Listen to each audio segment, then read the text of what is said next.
Bonjour, bonjour Bonjour. à toutes et à tous. Bienvenue sur ce live métier. Aujourd'hui, on accueille Canel, qui est Network et Partnership Manager, et donc qui va nous parler de son métier. Merci à toutes et à tous de nous rejoindre sur ce live. Moi, je m'appelle Juliette, je suis responsable de la communauté des coachs chez Chance, et j'ai l'honneur d'interroger Canel sur son métier ce matin. Donc, n'hésitez pas à poser toutes vos questions sur le chat et je m'occuperai de modérer et de les poser à Canel au fur et à mesure. Canel, merci beaucoup d'être avec nous ce matin. Et je pense que la première question qui nous vient, c'est est-ce que tu peux nous parler un peu de ton parcours et comment tu es arrivé finalement à ce poste-là? Yes, bonjour à tous, merci de me recevoir. C'est un bon exercice, donc c'est cool de repasser un peu sur ma vie professionnelle. Alors mon parcours, je viens à la base pas du tout des mondes des startups, j'y connaissais absolument rien. J'étais plutôt en culture, donc j'ai fait un bachelor et un master dans tout ce qui touche au marketing, la communication dans la culture. Donc pour les musées, donc expositions, pour la musique, concerts, etc. Et j'ai eu la chance de pouvoir faire pendant 5 ans un stage tous les 4 mois. Et donc de pouvoir me dire est-ce que ça m'intéresse ou pas, le théâtre, la danse, la musique, etc. Pour ensuite finir sur plutôt les arts graphiques et donc être intéressée par tout ce qui touchait un peu aux galeries 2.0. Et donc, j'ai commencé à m'intéresser au digital grâce à la culture. Et petit à petit, j'ai découvert tout un monde, tout un écosystème du digital. Et par hasard, je devais faire un stage de fin d'année et je suis arrivée dans un espace de coworking. Donc, c'était en 2014-2015. Donc, à l'époque, c'était pas du tout tendance. C'était le premier. Et en plus, c'était un espace de coworking dédié à l'UX design. Et donc, à l'époque, c'était encore moins tendance qu'aujourd'hui. J'ai fait mon entretien donc pour un stage alternance pour être chargée de communication, marketing de l'espace de coworking. Et j'ai été très honnête en me disant que je ne savais absolument pas ce que c'était l'UX design. Et on m'a dit, t'inquiète pas, tu commences demain et on verra ça demain. Donc j'ai eu beaucoup, beaucoup de chance. Ce stage a finalement duré 2 ans et demi. J'ai fait alternance, freelance et ensuite CDI avec eux. Ils m'ont laissé ma chance et c'est là où en fait j'ai découvert ce métier de community builder, network et party manager. Il y a vraiment deux titres, deux termes différents, je pense, selon les entreprises, selon la culture, etc. Et c'était vraiment de lier euh, les gens freelance en UX design, les graphic designers qui étaient sur place, et de créer une vraie relation d'appartenance à une communauté, à un lieu, à un espace dédié et donné. Et donc, c'était en faisant des événements, des newsletters. Donc, c'est vraiment un mix entre marketing et événementiel pour pouvoir en fait créer un lien entre l'entreprise ou le produit ou le service et les gens qui sont présents et qui, au fur et à mesure, deviennent en fait un peu les ambassadeurs du produit, quoi. Donc voilà. Super, merci beaucoup, hyper intéressant. Et est-ce que du coup, dans le poste que tu as aujourd'hui de Network et Partnership Manager, parce que là tu nous as bien expliqué peut-être le Community Builder, est-ce que c'est la même chose ou alors c'est complètement différent? Qu'est-ce qui se cache derrière ce Et titre? aujourd'hui, je suis chez Avisio, qui est un cabinet de recrutement qui fonctionne par recommandation, donc on ne fait pas de chasse. Et en fait, ce qui se cache derrière, c'est juste que le titre est différent, mais je gère quand même des communautés. Donc on a une communauté de 900 C-level dans l'écosystème startup. Et c'est un peu comme on est 4 dans l'équipe, c'est divisé un peu par nos appétences. Donc moi, je suis vachement axée sur tout ce qui va toucher au CMO ou CEO. Et donc, le but, c'est de créer des relations sur la durée avec ces personnes-là, qu'elles puissent s'intéresser à nos services que nous on fait et nous à elles, comme ça on s'échange des infos au bon moment, etc., les faire rencontrer les bonnes personnes. Et donc, il y a toujours ce point commun entre toutes mes missions quotidiennes qui est l'humain. En fait, c'est toujours ça qui est le point de tout ça. Et donc, aujourd'hui, ce qui se cache derrière mon métier, c'est plus bah, gérer des communautés, faire des partenariats pour que justement ça puisse créer une symbiose avec d'autres services, soit chez nous, soit en externe, qui peuvent apporter en fait une valeur ajoutée à notre réseau. Et voilà. Donc finalement, c'est le même métier, c'est juste que le terme a plus évolué et plus changé. Ok, Et justement, qu'est-ce qui fait que tu continues dans cette voie-là? Qu'est-ce qui t'anime au quotidien, peut-être, sur ce Ouais. métier? Ce qui m'anime au quotidien, c'est que c'est complètement inconnu. Aucune journée ne va se ressembler parce qu'en fait, toutes mes journées sont liées à l'humain. Et l'humain est complètement incontrôlable, on va dire. Donc, c'est quand même un jeu sur les émotions, sur comprendre qui a besoin de quoi, à quel moment, comment moi je peux avoir un impact dans la vie de ces personnes, parce que c'est quand même, ça touche au RH. Donc, c'est comment, à travers nos actions, on va les aider à aller sur le chemin qui les intéresse ou les aider à répondre à une problématique où ils commencent à peu à être en galère ou à se poser des questions. Donc moi, ce qui me fait vraiment vibrer, c'est de me dire que j'arrive dans la vie d'une personne à un moment précis, je vais l'aider à faire les bonnes rencontres et à trouver les réponses à ses questions. Il y a un peu que la petite souris, c'est que je vais partir et voir au loin les résultats qui ont été faits. Mais c'est vraiment de se dire que l'humain est présent, qu'il y a un impact et que c'est pas juste un service. Après, c'est facile parce que je bosse dans les RH, mais même avant, j'étais très dans des agences ou dans des entreprises qui sont liées, par exemple, au freelance. Et donc, encore une fois, il y avait de l'humain. Mais il y a peut-être d'autres entreprises où ça va plutôt être un service. Et donc, il faut quand même créer un lien avec les clients via ce service-là pour être ambassadeur, pour parler de la marque, pour se dire, voilà, même si c'est un service qui est plutôt digital, le fait d'avoir de l'humain et qu'on en parle et qu'on sache de quoi il s'agit, ça permet en fait d'aller voir plus loin. Super, hyper intéressant. Et j'ai une petite question, ça c'est pour ma curiosité. Comment ce rôle a-t-il évolué avec le Covid? Parce que du coup, l'humain, les événements, tout ça, ça a dû être un peu transformé. Ouais, ça a été hyper compliqué. Il y avait beaucoup de frustration parce que beaucoup d'événements étaient déjà créés, parce que c'est quand même le quotidien, c'est de créer des événements, soit des gros événements, soit en petits comités. Et heureusement, aux États-Unis, c'est quand même un métier qui, on va dire, assez vieux, donc 10-15 ans. Voire un peu plus selon les entreprises. Et du coup, on a pu s'inspirer de ce qu'ils faisaient. Donc, beaucoup de Zoom. À un moment, c'était, je sais plus, Setup, club party ou je sais plus quoi. Enfin, on a quand même réussi à trouver des solutions assez rapidement. Je pense que c'est un métier qui s'adapte très facilement parce que finalement, c'est des outils qu'on utilise au quotidien. Moi, par exemple, je travaille beaucoup sur WhatsApp. Je travaille beaucoup sur les réseaux, sur LinkedIn, etc. Et il y a aussi des plateformes qui sont dédiées aux communautés avec des outils comme Circle, comme Discord, etc. Ça a été plutôt facile de s'adapter et de transformer les événements pour qu'ils deviennent hybrides par la suite, quoi. Ok. Eh ben, merci beaucoup, Canel. On a des premières questions qui sont arrivées. Par exemple, comment se déroule une semaine type sur ton poste? Bah, j'ai pas de semaine type en fait, parce que ce qui va créer mes semaines, c'est plutôt les événements qui vont arriver. Donc là, par exemple, dans mon métier chez Visio, j'ai deux types de communautés. J'ai la communauté des C-level avec qui on travaille au quotidien et j'ai la communauté des talents qu'on a placés. Et du coup, on a créé cette communauté de talents parce que on s'est dit que ça serait dommage de les laisser un peu dans la nature, se dire qu'on les a aidés à trouver un nouveau travail, mais de ne pas comprendre ce qu'ils font sur la suite. Et donc, du coup, là, par exemple, on a un événement plutôt after work pour tous se retrouver pour la rentrée, discuter, savoir si tout le monde va bien, s'ils sont dans leur job, si on peut les aider à rencontrer d'autres talents à Visio qui font leur métier ou qui sont dans le même secteur pour pouvoir aller plus loin ensemble. Et donc là, par exemple, ma semaine, ça va être sur organiser un événement, faire les relances, être sûr que tout le monde est bien présent, anticiper aussi les mises en relation, savoir qui pourrait discuter avec chaque personne, etc. Après, ça va plutôt être des mises en relation. Donc, nous, chez Avisio, on n'a pas du tout de plateforme dédiée en fait à la communauté. Donc, c'est pour ça que c'est un peu différent des autres entreprises. C'est que nous, on est très WhatsApp et très appel et beaucoup, beaucoup café, déj. Donc, la relation, elle est vraiment sur le présentiel.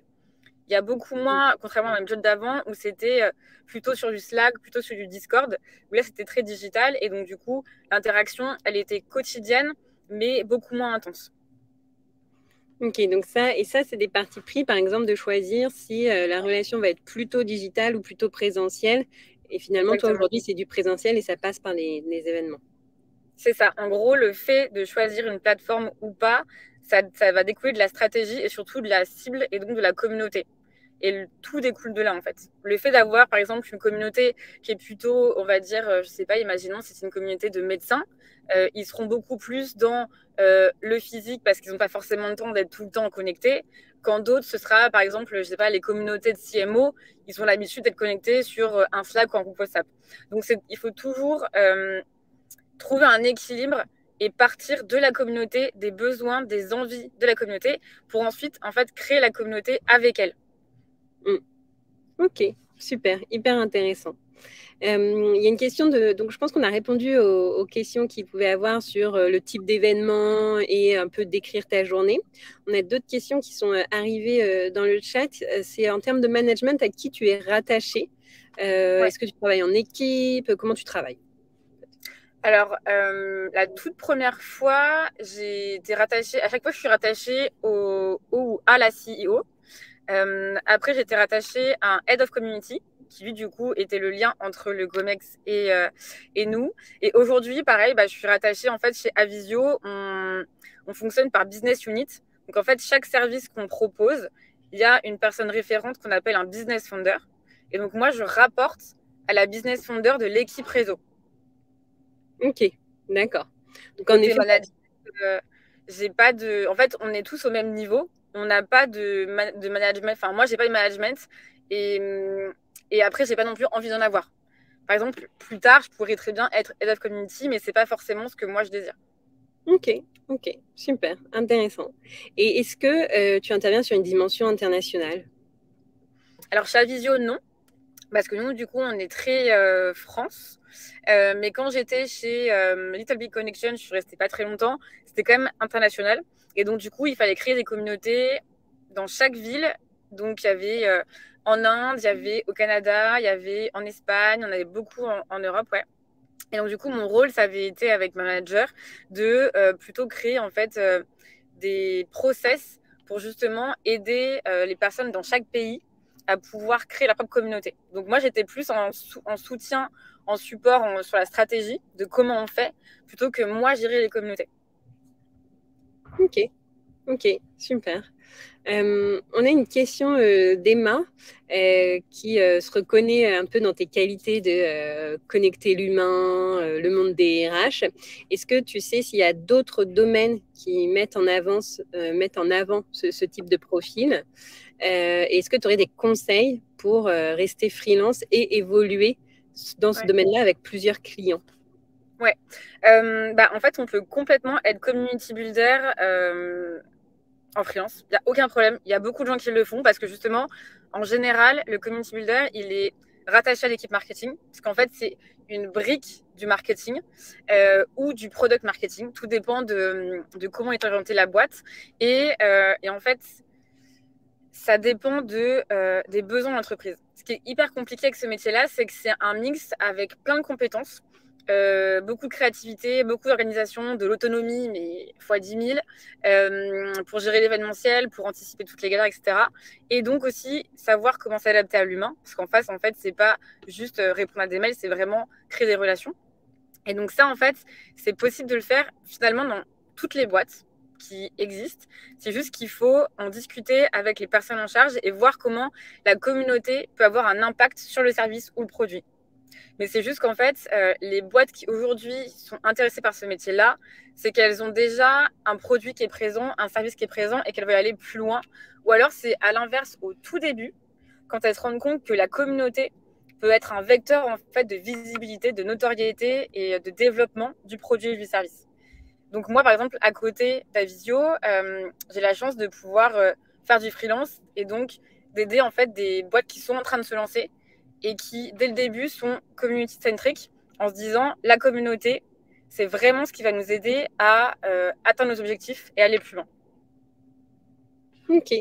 Donc finalement, parce que là, tu as déjà répondu à quelques questions. Par exemple, Manon qui demandait si ce type de métier était plus orienté start-up. Pas forcément.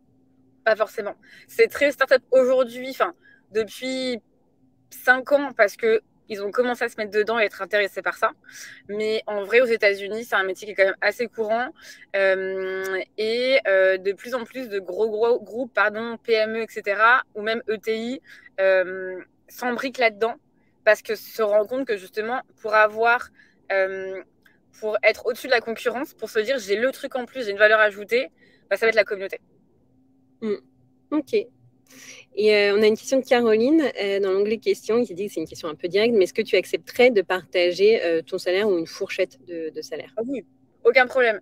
Moi, j'ai commencé donc il y a 6 ans, ça fait longtemps. J'étais à 30K. Ensuite, chez Little Big, j'ai fait un gap. Je suis allée sur 42 avec 3-4 primes. Et ensuite, là, chez Avisio, je suis à 38 avec 5K de primes. Donc, voilà. Ok, bah merci beaucoup pour ta transparence. Et après, tout dépend évidemment de l'entreprise, parce qu'il y en a qui vont payer beaucoup plus. Ça dépend aussi de la seniorité, ça dépend aussi des missions. Par exemple, moi, c'est juste que j'ai un emploi du temps qui est organisé selon ce que je veux, parce que l'entreprise est hyper cool et s'adapte à mon besoin et à mes envies. Et donc, du coup, bah, il fallait trouver aussi un juste milieu pour qu'eux s'y retrouvent et que moi aussi. Mais il y a des entreprises où, en fait, il y a des profils qui vont quand même avoir beaucoup de compétences demandées. Et donc, ça peut très bien aller de 35K pour un junior jusqu'à 60-70K. Voire plus quand on est head-off et qu'on est dans une belle boîte, dans une boîte qui a levé ou qui a les moyens justement de se focus et de se dire, OK, soit c'est un métier à part entière qui n'est pas lié au marketing et donc là, le salaire est quand même élevé, soit c'est lié à l'équipe marketing et donc il faut quand même trouver un juste milieu avec les profils qui sont présents. Ok, super. Alors, il y a plein de questions qui arrivent sur le chat. Héloïse qui nous demandait finalement quels sont tes objectifs? Ouais. Alors, dans toutes les boîtes où j'ai été, j'ai fonctionné avec des OKR, donc Objective Key Result. Et donc, quand j'étais chez Crème de la Crème, c'était des objectifs qui étaient faits pour l'entreprise, par les équipes, pour les équipes. Et moi, le but, c'était par exemple, quand j'étais community builder chez Crème de la Crème, c'est que je devais créer. Enfin, l'objectif, c'était d'engager au maximum les freelances avec nous, parce qu'à l'époque, il y avait quand même une énorme concurrence avec Malte et plein d'autres plateformes. C'était d'engager les freelances avec nous pour qu'ils restent avec nous et qu'en fait, dès qu'on a des missions, ce soit avec nous. Donc, en plus de la relation, il fallait aussi leur donner une valeur ajoutée. Et donc, j'ai dû créer une école pour aider les personnes freelance à aller plus loin, à se dire, OK, je suis bien en tant que freelance, je connais mes compétences, mais sur tout ce qui touche à la côté, à l'admin, aux offres, c'est hyper compliqué. Donc moi, c'était mon objectif, je devais bosser là-dessus. Et donc l'objectif, c'était chiffré, c'était d'avoir 15 personnes inscrites, d'avoir X personnes à la suite de ça qui restent avec nous en mission, etc. Quand je suis passée chez Little Big Connection, c'était plus sur l'engagement, la durée de l'engagement, le nombre de personnes présentes aux événements, le nombre de personnes qui vont lire les newsletters, etc. Et là, chez Avisio, ça va plutôt être le nombre de talents qui nous est recommandé à travers, en fait, dès qu'on fait un événement. Par exemple, si on va faire un déj avec 15 personnes, ça veut dire qu'il faut qu'on ait au moins 2 talents recommandés par ces personnes-là. Donc, ça va être vraiment chiffré à la semaine de dire combien de cafés j'ai fait, combien de déj j'ai fait, combien de leads j'ai réussi à avoir grâce au déj et au café, et donc que j'ai pu partager en interne, et combien de talents j'ai réussi à ce qu'on me les recommande. Super. C'est quand même chiffré, même si c'est très compliqué, parce que comme c'est que des relations humaines, il faut quand même trouver un juste milieu avec les missions liées au marketing, parce qu'il y a aussi de l'emailing, de la newsletter, il y a aussi des process à mettre en place, s'assurer que les équipes fonctionnent bien et que les informations justement remontent bien, parce qu'en fait dans le réseau on est 900, mais je ne vais pas parler juste moi à quelqu'un. Je vais aujourd'hui lui parler à quelqu'un et puis demain une autre personne lui parlera. Donc il faut vraiment qu'on ait toutes les clés pour que la relation soit hyper smooth pour tout le monde, quoi. Super, merci beaucoup. Et on demandait donc justement, est-ce que tu travailles beaucoup en équipe? Alors moi personnellement, j'adore bosser en autonomie, mais j'aime aussi avoir une équipe. Donc là, quand je suis arrivée chez Avisio, il y avait juste Edith, ma responsable, et moi. Donc on a vraiment tout fait toute seule. Et là, depuis 1 an, on est 4. Donc c'est hyper cool parce que du coup, on s'échange les bons procédés, les tips, les conseils, comment faire, parce que telle personne ne répond pas, etc. Et dans les équipes d'avant, j'étais aussi en équipe, mais c'est quand même un métier très autonome parce que chacun a un peu son scope. de discuter avec telle personne ou de mettre en place telle stratégie, etc. Donc, c'est quand même un métier, on ne peut pas, par exemple, avoir des équipes de 15, quoi. C'est forcément des petites équipes. Oui, bien sûr. Ok. Et c'est une question aussi intéressante que parfois on peut se perdre, c'est le community management. Est-ce que le community builder ou ton métier là, actuel, est-ce que ça inclut du community management? Non. C'est la grande erreur que toutes les boîtes font dans les fiches de poste. En gros, le community builder, c'est vraiment la personne qui va être à la naissance de la communauté. C'est la personne qui va créer, fidéliser, fédérer la communauté, qui va se dire, OK, je pense que pour ce service ou ce produit ou cette marque, la communauté, c'est telle persona, c'est telle cible, voilà ses objectifs, voilà ses valeurs, etc. Alors que le community manager, c'est plutôt la personne qui va gérer tout ce qui est réseaux sociaux, en fait. Donc, c'est pour ça que ça peut rentrer dedans, mais en général, c'est extrêmement rare parce que c'est quand même énormément de boulot de créer, en fait, from scratch une communauté et de l'animer au quotidien et de la fidéliser. Donc, c'est vraiment une fonction qui en découle, le community management, qui en général est quand même vachement lié au métier de social media manager, qui donc est vraiment côté digital marketing, quand la communauté, elle appartient dans le même pôle du marketing, mais c'est vraiment une autre fonction. Et on a des questions sur, pour commencer dans cet environnement, est-ce qu'il faut déjà avoir une communauté de contacts? Et est-ce que finalement, ce n'est pas une fonction un peu commerciale? Ouais, alors j'ai pas du tout un métier commercial, je suis pas du tout commerciale et justement, c'est tout ce que je déteste. C'est pour ça que c'est le métier qui me va, dans le sens où en fait, je vends rien. La seule chose que je vends, c'est du temps, c'est de l'énergie, c'est des échanges, c'est de mettre en relation les bonnes personnes. J'ai pas du tout de fonction à vendre des services, même si évidemment c'est le petit plus, mais je vais jamais être, même si mes objectifs parfois j'en ai, mais je serai jamais objective par exemple sur le chiffre d'affaires de l'entreprise, parce que c'est quand même assez compliqué de savoir en fait l'impact sur le chiffre d'affaires qu'aura un café ou un déjeuner ou un appel avec une personne d'une demi-heure. Et ensuite, non, il ne faut pas forcément avoir une communauté de contacts. Quand moi j'ai commencé ce métier, je connaissais absolument personne. C'est juste qu'il faut être débrouillard, hyper curieux.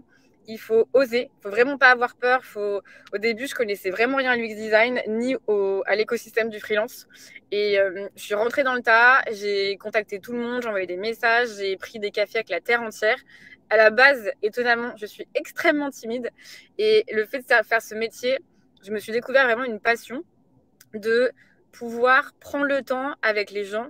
Je suis beaucoup plus à l'aise dans des relations où c'est en one-one, donc de prendre des cafés, de faire des déj et de prendre le temps de comprendre les personnes pour vraiment aller loin dans la problématique et savoir comment je peux les aider, plutôt qu'avoir des immenses événements où il y a 100 personnes et je dois être là et fédérer tout ce petit monde.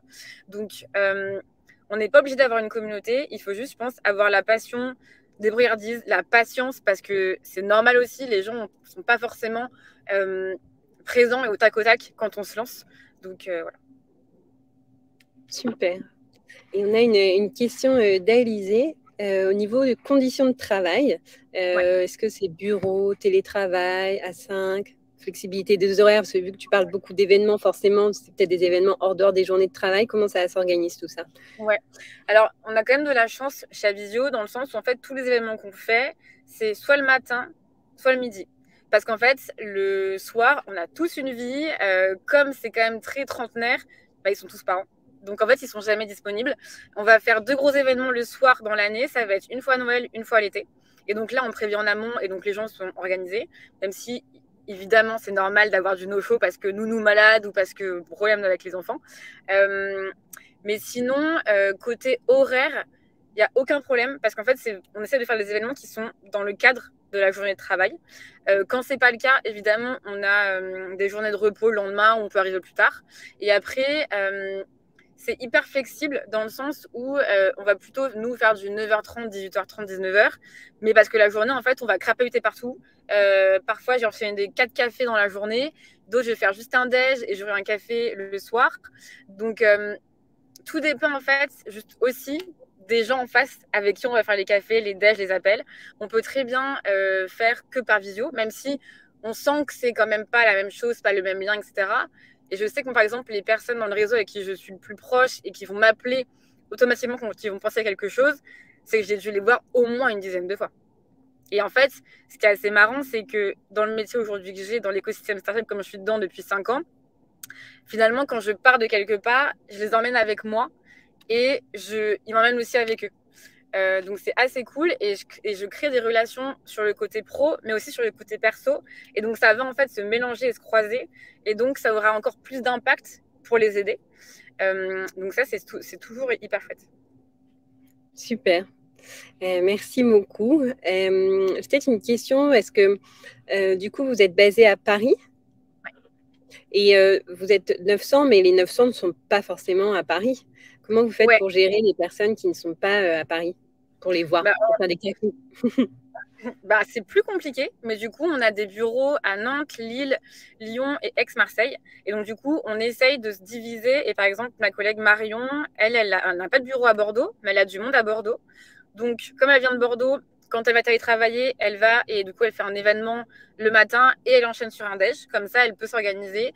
Moi, quand je vais à Lyon, pareil, on essaye d'organiser plein d'événements. Donc, on essaye. Au début, c'était un peu compliqué parce qu'on était très Paris, ce qui est normal parce que je pense que sur les 900, il devait y avoir 800 personnes à Paris.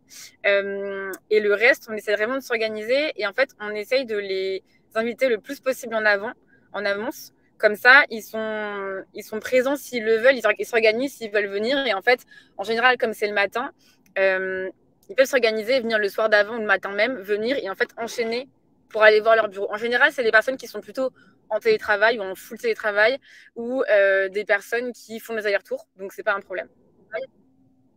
Et justement, tout à l'heure, tu me parlais de télétravail.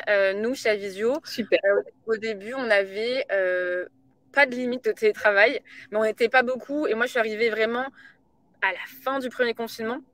Donc voilà. Et sinon, c'est plutôt, on s'adapte. On a un jour de télétravail par semaine. Donc ça, c'est cool. Mais c'est vraiment, on s'organise comme on entend. Ok. Et on a peut-être le temps pour une dernière question d'Héloïse. Est-ce qu'il y a des points négatifs à ton travail? Les points négatifs, comme c'est de l'humain, parfois, en fait, même moi, je peux me dire, là, j'ai la flemme, j'ai un café à 9h, j'ai pas envie, il pleut, il faut que j'aille à l'autre bout de Paris.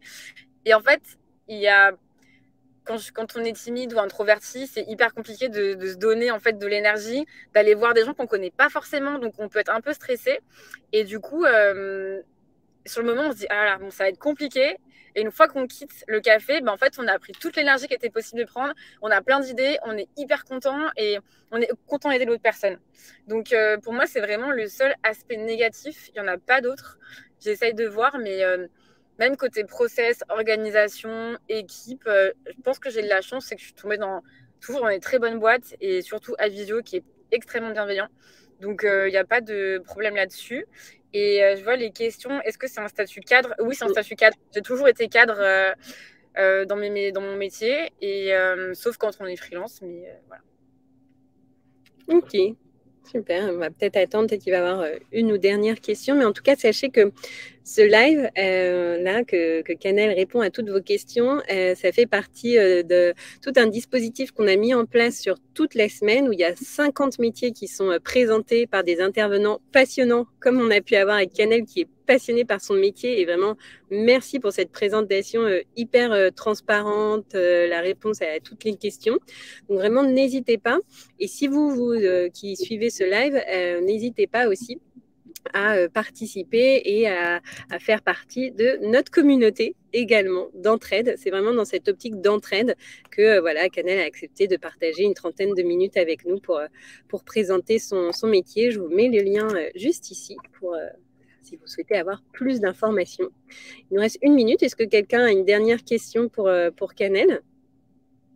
N'hésitez pas. Et puis même, je suis toujours disponible sur LinkedIn. Si vous avez des questions qui vous viennent plus tard, je pourrais complètement y répondre.